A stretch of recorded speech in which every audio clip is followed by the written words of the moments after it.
With Season 4 of Diablo 2 Resurrected just around the corner, we actually were able to sit down with the Diablo team and get a sneak preview of what the patch notes were going to entail. And while I can't share all of them with you, we're able to share two pieces of information. The first one just kind of being cool for everybody, and the second one having wildly massive implications, both across group play as well as solo play, and drastically buffs some of the best builds that are already in the game. Now, for everybody who is wondering, are they going to be nerfing Mosaic? Is the assassin going to be going down the tubes? It's quite the opposite. They buffed this thing to a ridiculous degree. And rather than make you wait through an entire video to see it, I'm just going to put it up on the screen right now so that you can pause and read it if you like. Then I'll have timestamps down below because I want to go into the nitty gritty of this because it's pretty widespread effects across the entirety of the game. So here you go. So the first change here is that for online play, we're just gaining 4 additional character slots. So that should help to ease the burden of a lot of new seasonal characters going into the non-season and being able to make those decisions between getting rid of some of your mules and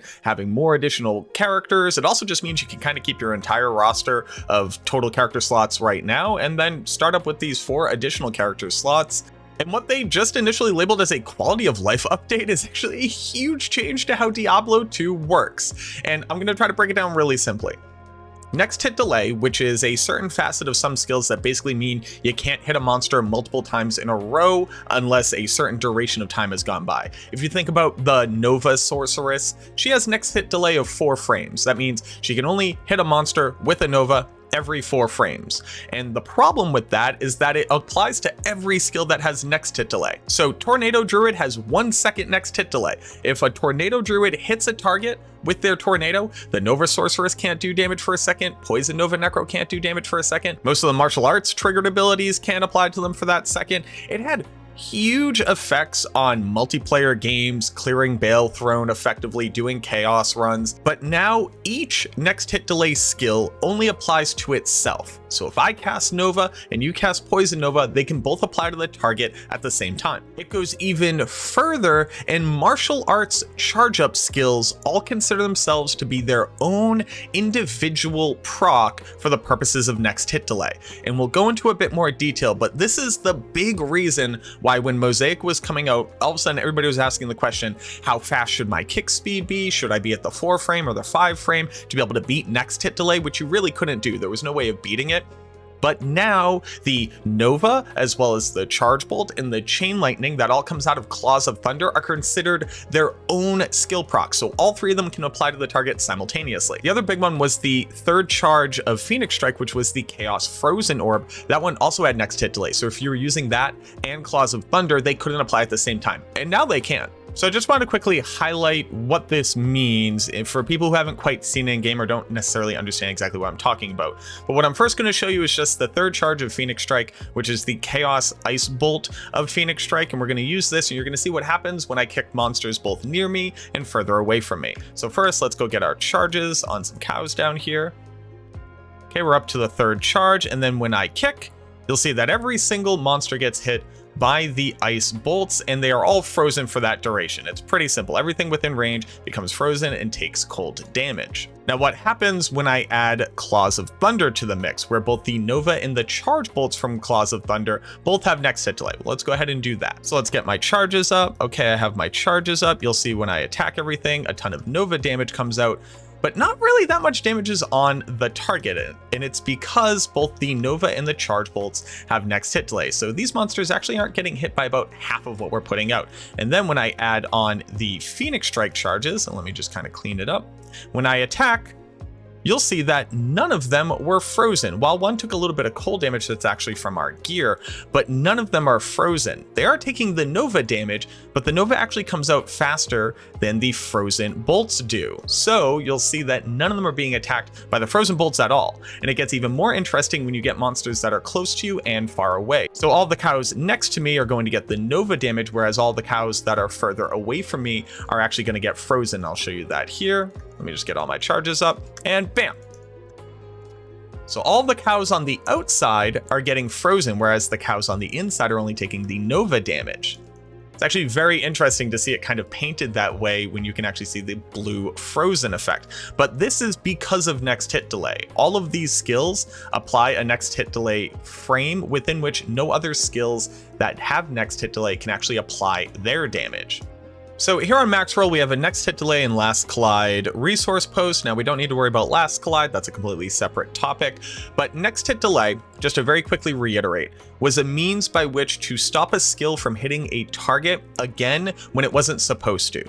So in a lot of different cases, some of these things make sense. For multi-shot, you had a 4-frame next hit delay. That means that a target can only be damaged by a projectile from the multi-shot skill once every 0.16 seconds. What this stops is multi-shot being able to shotgun into a target, because the moment that the first arrow hits them, the rest of the arrows don't do any damage. Similarly to strafe, this was to stop multiple strafe arrows from being able to hit the same target. Just going over all of the skills, which this does affect in case seeing it on the screen is just a little bit challenging. You have Lightning Strike from the Amazon, Chain Lightning, Nova, Frost Nova from the Sorceress, Poison Nova from the Necromancer, Shockwave from Druid. Fist of the Heavens from the Paladin doesn't actually have next hit delay, but the Holy Bolts that come out of the target do. So if you're running around Chaos Sanctuary doing pub runs and you got a Fist of the Heavens Paladin in there, every single time one of the Holy Bolts from Fist of the Heavens hits a target, they were put into next hit delay. So your Nova Sorceress was basically not doing damage half of the time, or your Poison Nova Necromancer wasn't able to apply, etc. And then for the Assassin, you had the Wake of Fire Trap, then you had Claws of Thunder for charges 2 and 3, and Phoenix Strike for charges 2 and 3, and Dragonflight. And then while these ones are a little bit less important in the 4-frame hit delay area, you have Battle Cry, Battle Command, and Battle Orders. What this also means is that whenever your Act 5 Mercenary was applying Battle Cry, if you were using any one of these other skills, you also weren't applying damage, which might have had some negative impact on multi-shot Amazons or strafe Amazons, depending on what your merc setup was. Now it goes even further. There are actually longer next hit delay frames for some skills, and this is where it actually impacts one of the strongest builds in the game that is also one of the clunkiest, and that's Fire Druid. So for 5 next hit delay frames, so 0.2 seconds or 1/5 of a second, Fissure and Volcano both applied next hit delay. What this meant was you couldn't drop Fissure and Volcano down on the same spot and actually get all the damage out of it, because the Fissure damage would interrupt the Volcano damage, and then the Volcano damage would interrupt the Fissure damage. For 6-frame next hit delay, you have Warcry, so the actual damaging skill from the Barbarian, as well as Grim Ward. So what this meant was that if you had a Warcry Barbarian as a support build running around and just stunning everything perpetually with Warcry, that meant that your Nova Sorceress couldn't do damage, your multi-shot Amazon couldn't do damage, most of the parts of a Mosaic Assassin couldn't do damage either. It's actually kind of interesting how many support builds have been negatively impacting the output of damage from other builds, like using Shockwave on a support druid was stopping your Wake of Fire damage from the Assassin. The list goes on and on. Interestingly enough, Volcano actually has 2 different damage components that had different frames of next hit delay. While the fireballs that come out of the Volcano only had a 5-frame next hit delay, the actual physical Volcano itself that dealt physical damage had a 10-frame next hit delay.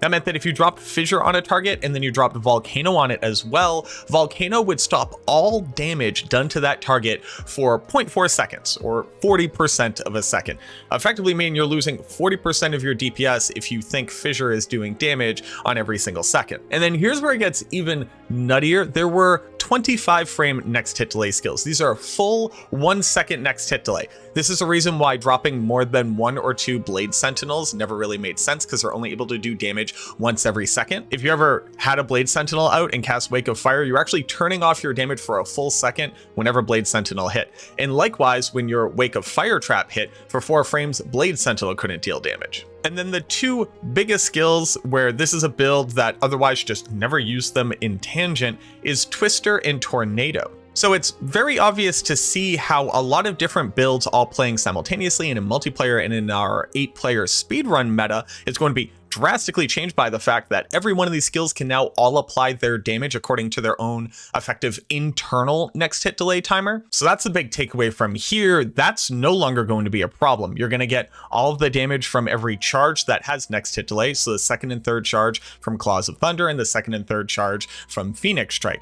Your Trap Assassin laying down a Wake of Fire is no longer going to stop your Barbarian from being able to apply Warcry to a target to save you and your team with that crowd control. Casting Fists to the Heavens while you're in a Chaos run isn't going to shut down your Nova Sorceress. These are all the different little interactions you probably weren't able to really pick up on because it's so unintuitive and so impossible to really directly see in game unless you're looking for it. And again, they label these as quality of life changes, and I think that these are massive massive differences to how Diablo 2 works and our ability to play together and get even higher and more efficient outcomes from group play, as well as just making builds like Mosaic Assassin and Fire and Tornado Druid altogether that much more viable. So thank you very much for checking on this quick little sneak peek of what you can expect coming in the next patch for Season 4 Diablo 2 Resurrected. Thanks again to the Blizzard team, hashtag Diablo partner and all of that. Obviously, this is kind of what I was talking about if you didn't see it on stream, these type of opportunities, so thank you again to them. And also look forward to the season launch in the patch notes when they drop. There are more changes in there and I'm excited for you to see all of them. Thank you so much for watching this video. I hope that you enjoyed it and I look forward to seeing you in the next one.